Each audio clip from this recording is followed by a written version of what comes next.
Hello, I'm Councillor David Gilroy and the Cathaoirleach of Meath County Council, and what we thought we'd do is continue our series of small videos just kind of giving some information about what happened at our last meetings. So this meeting was slightly different with regards that it was spread over two different weeks, Monday the 2nd and Monday the 9th. The reason for this is because of the new public health restrictions that limit meetings to 1 hour and 55 minutes. So part of our meeting on Monday was taken up with the discussion around the change way of doing things. So our new change way of doing things means that new legislation has had to be introduced to allow the county development plan meetings and ordinary meetings take place in a blended fashion. So what a blended fashion means is that people can be both present in the chamber, but also they can participate and vote online, which up until the introduction of this legislation wasn't something that was possible. So our county development plan starts next Monday, the 16th of November. It is a very comprehensive and serious series of meetings. It is to decide and to make possible changes and adaptations that need to take place over the next 5 years in our county to allow it to develop.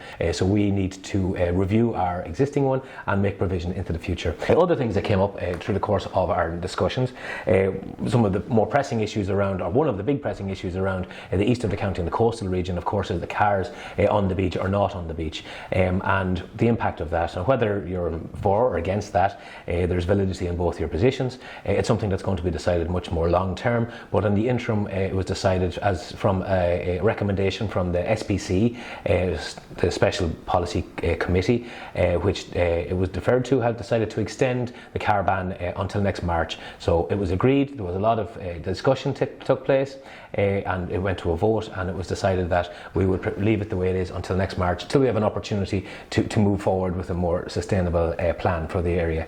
We're also looking at responding to some motions that were put down with regards to different elements of county business. One of them was looking at ways of maybe addressing some of the antisocial behaviour concerns that are expressed through you, the people who live in the county, through your elected representatives, and then ultimately arrive through motions at our council meetings, whether at a municipal district or at full council. So that was discussed at length yesterday as well, and it was decided to maybe incorporate one of the other bodies, which is a thing called a JPC, a Joint Policing Committee, which is maybe the correct forum for that discussion, and then to have that recommendation come back to the council in due course.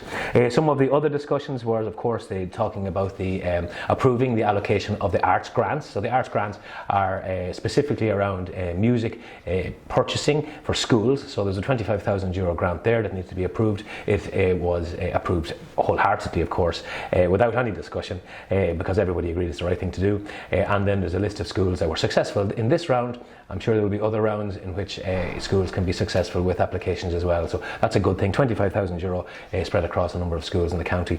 And then there was some discussion then, I think it kind of took us towards the end of our meeting, around the need to how we can support the activities or the supports that are necessary around COVID.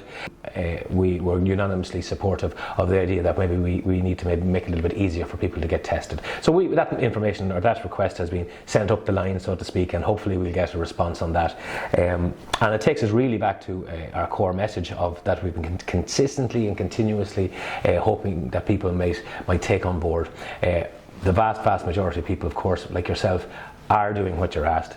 Like myself, like my colleagues, like the executive, we are all on the one page with regards to this and supporting the medical advice, in that we need to keep doing what we're doing. We need to keep adhering to the advice. We need to keep washing our hands, keep wearing our masks, keep maintaining our social distancing, keep listening to the advice.